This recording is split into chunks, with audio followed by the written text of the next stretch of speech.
You're listening to the Play Therapy Podcast with Dr. Brenna Hicks, your source for centered and focused play therapy coaching. Hi, I'm Dr. Brenna Hicks, the Kid Counselor. This is the Play Therapy Podcast where you get a masterclass in child-centered play therapy and practical support and application for your work with children and their families. In today's episode, I am answering a question from Michelle in Ireland, who has emailed before, so thanks for the follow-up email, Michelle. And there are actually 3 questions in this email. So I don't know, y'all are like bundling your questions. I feel like this is a 3-fer lately. I keep getting like 3 questions from everybody, but I guess it's a little bit of a shorter version of a lightning round, so it'll work. All right. So I'm going to read parts of Michelle's email and then we'll dive into these topics. So let me just really quickly tell you what they are. So the first is when a kid has a specific anxiety. In this case, it's weather and weather-related stuff. So how do we help parents understand why we're not going to address the fear of weather in sessions? Second is that there is a common practice right now where parents are taking their anxious children out of any environment or scenario where it might spike their anxiety.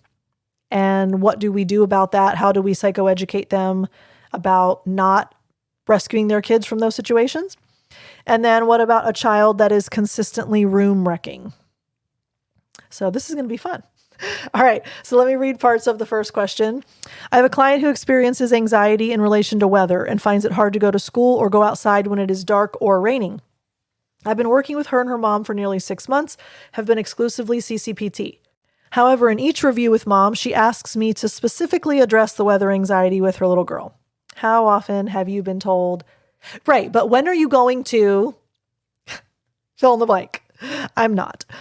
I've come to see that the way her parents respond to the anxiety is reinforcing her belief that she's not capable, that she can't do hard things, etc., as they often keep her home from school on the mornings when the weather is bad.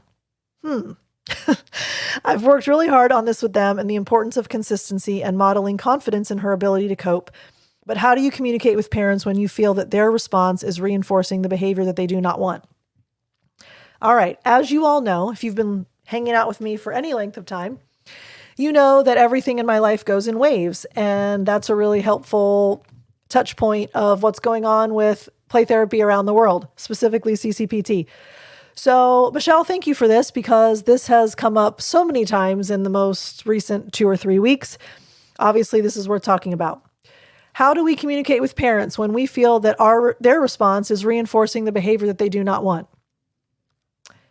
We address things with kindness, but with truth, with clarity, and with directness. And I have all kinds of pushback about this. Well, I don't want to offend them. I'm worried that they will bail and pull their kid. I don't want to make them mad. I don't want to seem like a know-it-all. I don't want to tell them how to parent. I don't want to fill in the blank. Okay. That's our job. I think I might be the only one bold enough to say this, but when someone brings us into their family as an expert and to support them in their child's mental health, if a discussion needs to be had because they need to make changes or they need to have awareness or they need objectivity or they're missing perspective or they need to be called out, who else is going to do it but us? They trust us enough to let us into their family. They trust us enough to have a relationship with them and their children. When you have trust, people will receive anything. If your parents trust you, they'll let you say what you need to say. And my intro in those scenarios is, I wonder if I have permission to say what you need to hear, but not necessarily what you want to hear. And they inevitably say yes, sometimes, albeit after a little bit of hemming and hawing. And, oh no, what are you going to throw at me? And, oh, I don't know if I like this. But they say yes because they trust you. And then you say, your mannerisms, your behaviors, your actions, your words, whatever, is contributing to the very thing that you don't like. Here's how. Here's why. Here's what you need to do instead. Let me give you some insight. Let me help you understand what's going on. I see things more clearly. I'm neutral. I'm objective. I'm third party. You're advocating on behalf of the child. This family obviously wants their child to get over the anxiety, but they're exacerbating it and they're contributing to it. They need to know that. We do it gently. We do it graciously. We do it kindly. We do it lovingly. We do it respectfully. But we say what needs to be said. And we have the courage to discuss difficult topics. And sometimes we have to confront what's going on. And sometimes parents need to be called out. But they will allow you to do it, and they will actually be appreciative of it because they know that you have their child's best interest at heart. You're not calling them out because you want to. You're not calling them out because you enjoy it. Quite the opposite, actually. You're not calling them out because it makes you feel good. The opposite, actually. You're calling them out because it's necessary so that their child can achieve the healing that they want. So, Michelle, you just boldly say what needs to be said. And you learn over time that it's never as bad as you think it's going to be. So do it scared. It's one of my favorite phrases. Do it scared. At the beginning, it's going to feel scary. And you're going to what if yourself to death. And you're going to have all of these catastrophic outcomes in your head. And none of them are going to happen. It's not going to be as bad as you think it will be. And over time, you're going to go, oh yeah, I don't even need to worry about that anymore. And you just say what needs to be said because it needs to be said. All right. So that's question number 1. Number 2. I have clients that are being referred to play therapy for anxiety, but a lot of the issues that the parents are referencing are situations that would be generally considered stressful. For example, a child being referred to play therapy because they get nervous about tests. The parents then speak to the class teacher and ask that the child does not sit exams as they find them too stressful. I'm consistently coming against this issue where it seems that parents are attempting to remove all areas of difficulty from their child's life in an attempt to prevent them from ever experiencing challenging situations or difficult emotions. I've also been approached by lots of the teachers in the school where I work who are saying the same thing. I really feel that this needs to be addressed through workshops with parents and guardians outside of the play therapy room, as I am concerned about the effect that this will have on young children as they progress through life. What are your thoughts? How would you address this with parents and help them see that the goal is not to remove challenges from their child's life, but to help them do hard things and learn from them? Wow. Okay. We're getting a little philosophical here. I like deep stuff. Alrighty. Let's kind of look at societal patterns here for a second because hashtag the why matters. All right. We know that there was a pretty significant length of time where parents were pretty disengaged and parents were pretty indifferent about their children. So decades of children who were just kind of there, seen but not heard. There wasn't any special focus or attention put on the parent-child relationship, and they were kind of left to their own devices.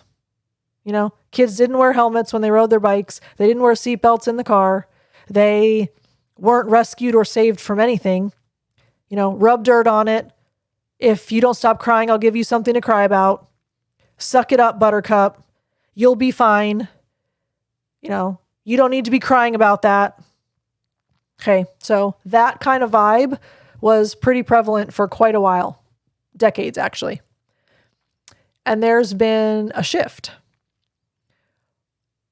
Recently, there has become a trend toward much more engaged, much more involved, much more helicoptering, overprotection, over everything. Because the pendulum always swings from one extreme to the other.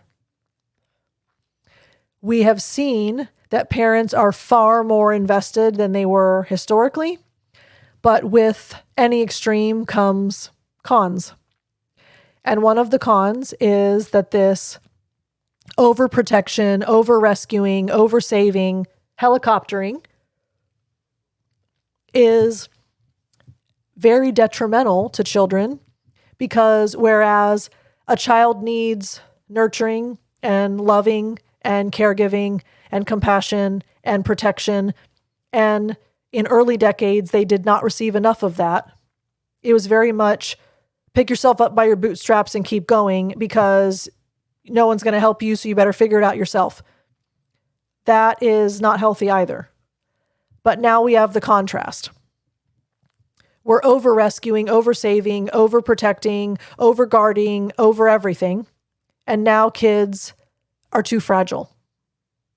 Kids have no idea what it means to be gritty. Kids have no idea what it means to solve their own problems. Kids have no idea what it means to work through hardship and learn from it. So this is absolutely a pattern. I agree with you, Michelle. And teachers are seeing it. We are seeing it as therapists. If you don't have a sense of your own capacity, if you don't have a sense of your own capability, if you don't believe that you can trust yourself to handle things, you become an absolutely anxious wreck because you're always at the mercy of your circumstances. And here's the issue. If kids have never had to figure anything out for themselves, they've never had to problem solve, they've never had to make a decision, they've never had to get themselves out of a jam, they've never had to calm themselves down to figure something out, then they sit around and wait for someone to rescue them. So we have anxious parents and anxious kids, and they swirl together in a really unhealthy way. So you mentioned, I think we need to do workshops with parents and guardians outside of the playroom. Absolutely. Parent education is one of the most important things that we should be doing right now. All right, public service announcement. Related aside, if you are committed to CCPT, you eat, sleep, live, and breathe it, like so many of us do. Your number one priority outside of the playroom should be psychoeducation for parents in your community. Whatever that looks like for you, on a one-on-one basis, on a small group basis, on a workshop basis, on a community center. I'm going to offer, 3 hours on a Saturday morning to the entire rec center in my community. I'm going to put on a 6-week program. Whatever that looks like for you, your number one priority should be psychoeducation for parents. Practical support and application for parents in your community about CCPT, about child development, about parenting skills, about things that they need to be doing differently. It's awareness, it's perspective, it's objectivity. What do parents need to know? If you know it, you should share it. With knowledge comes responsibility, right? We need to be giving this stuff to parents. That should be one of your number one goals for 2025. How do I help parents interact with children better? Okay, so that was your bonus freebie. Yes, absolutely, Michelle, you should be doing workshops with parents and guardians. And you have to give them the why. As always, the why matters. Why do we not tell a teacher that their child can't take a test? Why should we not take a child to school when it's raining? Why should we not rescue a child from their peer group because someone's being mean to them? They need to understand the why. So that becomes your advocacy. That becomes your psychoeducation. Walk them through all of the benefits of figuring things out. Walk them through building an emotional vocabulary. Walk them through the power of choice giving, returning responsibility, encouragement, esteem building, and on and on. All right. And then finally, I have a client who consistently room wrecks. I've worked with clients who do this in the past, but they usually work through it after 2 to 3 sessions. However, this client has engaged in the same play up to session 6. I've had a review with mom where she questioned me on this as he told her what he did during sessions. I explained that the playroom is a permissive space where children are fully accepted and that I don't have issues with messy play, but I'm concerned that I might be missing something in the room with him. I reflect content, feelings, set limits when necessary, etc., and I'm exclusively CCPT. All right, so my rule of thumb is if a child room wrecks for that many sessions in a row, they are likely stuck for some reason. Because I agree with you, most of the time, 2 or 3 sessions is all they need, and or you will see a reduction in the severity and the intensity and the length. So a child might actually do a little bit of room wrecking play on maybe the 4th or 5th or 6th session, but it's not the entire time and it's not a complete room wreck. It's just, I dumped 2 bins on the floor in the last 5 minutes. Whereas it used to be 45 minutes, now it's just the last 5 minutes. We can see the reduction. So that would mean we don't need to set a limit on that because they're naturally working through that. If you have an entire session of room wrecking and nothing else for 6 sessions straight, I would actually set a pseudo limit on that and give the child a choice because it seems as though they're a little bit stuck. So the way that I've handled that and what other therapists that I've shared this with have done and what they've come back and told me, that it's very effective. So I think that this is probably something that's worth trying. If it happens, by maybe the 5th session, I typically say, as soon as a child starts to make a mess, and again, when we set limits, sometimes the why is crucial, and this is one of those, the why is crucial limits. So the last few times you've put so much stuff on the floor. Let me pause right there. Notice that that's neutral. Notice that I didn't say, you've wrecked my room. That's not neutral. Notice that I didn't say, you've made a mess. That's not neutral. Notice that I didn't say, you dumped everything out all over the floor. Not neutral. This is the subtle neutrality that we're talking about in our neutrality series. So, full acceptance, dying to self, neutrality. In the last couple of sessions, you've put so much stuff on the floor. But I don't have time to pick all of that up before my next kid. There's the why. You're not judging, blaming, accusing, angry, upset, none of it. It's just a fact. I don't have time to clean all of that up before it's time to play with my next kid. Leave it there. See if that's enough for the child to stop. If the child continues to want or need to room wreck, then you provide choices. You really want to put a whole bunch of stuff on the floor, but remember, I don't have enough time to clean up before my next kid. So if you choose to put stuff on the floor that you're not going to play with, notice there's an important piece there, because there are plenty of kids that come in and they play with 1,000 things and it looks like a room wreck when they're done, but they actually used it all. It was not room wrecking play. It was not mess making play. It was just Tasmanian devil going from thing to thing to thing to thing, and the room looks wrecked, but they used it all. So notice, if you choose to put things on the floor that you choose not to play with, you choose to help me clean up in the last few minutes because I won't have time before my next kid. But if you choose to play with the things that you take out, you choose for me to clean it up. And for myself and for all of my coaching participants that have used that strategy, regardless of what the child chooses, sometimes the child chooses to keep throwing stuff on the floor anyway because their need is actually to room wreck. That choice will not inhibit a kid that needs to make a mess. So if the child chooses to continue to make a mess, then at the 10-minute mark, you say, you chose to put things on the floor that you didn't play with, so you've chosen to help me clean up. And then you work on cleaning up together. However, there are some kids that'll be like, okay, and then they don't put one more thing on the floor that they don't play with because it wasn't about needing to make a mess. It was about something else. So that is the way that I've handled it. That has been very effective for me and other coaching participants that have used that strategy as well. So I hope that maybe some of you all can implement that and give me some feedback. I'd love to hear from you. If you do set that limit, let me know how that goes.